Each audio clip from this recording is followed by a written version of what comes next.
दिवाली थी और पूरा शहर जुगनू की तरह चमक रहा था, पर मेरी दुनिया तो उस दिन बुझ चुकी थी जिस दिन राहुल चला गया। आज उसकी पहली बरसी थी और मैं बस उसकी फोटो को देखती रही, आंखों में आंसू लिए। फिर अचानक मेरे फ़ोन पर एक नोटिफिकेशन आया, एक नया टेक्स्ट मैसेज। ये नंबर तो राहुल का था, पर ये कैसे हो सकता है? मेरा दिल मेरे सीने में जोर से धड़कने लगा। क्या कोई मजाक कर रहा था मेरे साथ? मैंने हिम्मत करके मैसेज खोला। उसमें सिर्फ एक शब्द लिखा था, मीरा। ये तो उसके कॉल साइन जैसा था, जो वो सिर्फ तब यूज करता था जब मैं अकेली होती थी। मैंने तुरंत रिप्लाई किया, कौन हो तुम? तुम्हें ये नंबर कहाँ से मिला? अगले ही पल रिप्लाई आ गया, वही जिसे तुमने कल रात सपने में बात की थी। मैं चीख पड़ी। वो तो बस एक बुरा सपना था, किसी को कैसे पता चल सकता है? मैंने जल्दी से फोन उठाया और सिम कार्ड निकालने की कोशिश की, पर मेरे हाथ कांप रहे थे। फिर एक और टेक्स्ट, सिम निकालने की जरूरत नहीं मीरा, मैं तो हमेशा यहाँ हूँ। मेरा पूरा बदन ठंडा पड़ गया। ये राहुल नहीं था, ये कुछ और था। मैं उठकर किचन की तरफ भागी। मुझे ये फोन टुकड़े टुकड़े करना था। जैसे ही मैंने चाकू उठाया, फोन फिर से बज उठा। इस बार एक वीडियो कॉल। मेरी सांस रुक गई।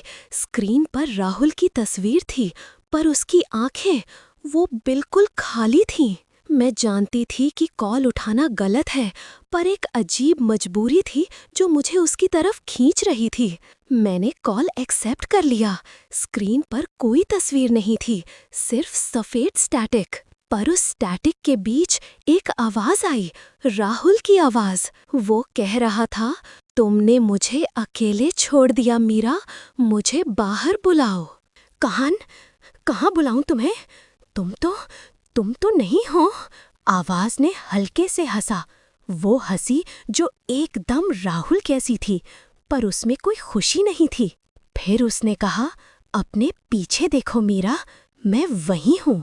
मेरे पीछे की दीवार पर दिवाली के दिए की रोशनी में किसी की लंबी पतली परछाई थी। वो परछाई ठीक उसी जगह खड़ी थी जहाँ हमेशा राहुल खड़ा होता था जब वो मुझे देखता था। मैं आहिस्ता से चाकू नीचे रखा। अगर ये राहुल है तो मैं इससे भागना नहीं चाहती। मैंने मुड़कर देखा, पर वहाँ कोई नहीं था, सिर्फ वो चाकू और मेरा फ़ोन जो अभी भी स्टैटिक पर था। मैंने फ़ोन उठाया। कॉल डिस्कनेक्ट हो चुका था। मैंने अपनी आंखें बंद की और लंबी सांस ली। शायद ये सब मेरा दिमाग का खेल था, मेरी अकेलापन। लेकिन जब मैंने आंखें खोली तो फ़ोन पर एक और मैसेज था। इस बार उसमें एक तस्वीर थी, मेरी तस्वीर। ये तस्वीर अभी ली गई थी और मैं तो किचन में खड़ी थी। और मैसेज में लिखा था, तुम्हारा बेड अभी भी गर्म है मीरा, मेरा इंतज़ार करना। मेरे पैरों के नीचे से ज़मीन खिसक गई। ये वो नहीं था जो दूर से टेक्स्ट कर रहा था, वो इसी घर में था। शायद वो बेडरूम में था मेरे इंतज़ार में। मैंने चाकू उठाया, पर मेरे हाथों में इतनी ताकत नहीं थी कि मैं उसे ठीक से पकड़ पाऊं। मुझे भागना था, इस घर से, इस डर से, इस फ़ोन से। मैंने फ़ोन को ज़ोर से दीवार पर मारा। वो टूट गया, टुकड़े टुकड़े हो गया। थोड़ी देर के लिए शांति हो गई। मैं हंस रही थी, पर अब मैं सुरक्षित थी, शायद। फिर मुझे अपने कान के पास एक सरसराहट महसूस हुई, बिल्कुल मेरे पीछे। और एक आहिस्ता गहरी आवाज आई, तुमने मेरा मैसेज डिलीट कर दिया मीरा।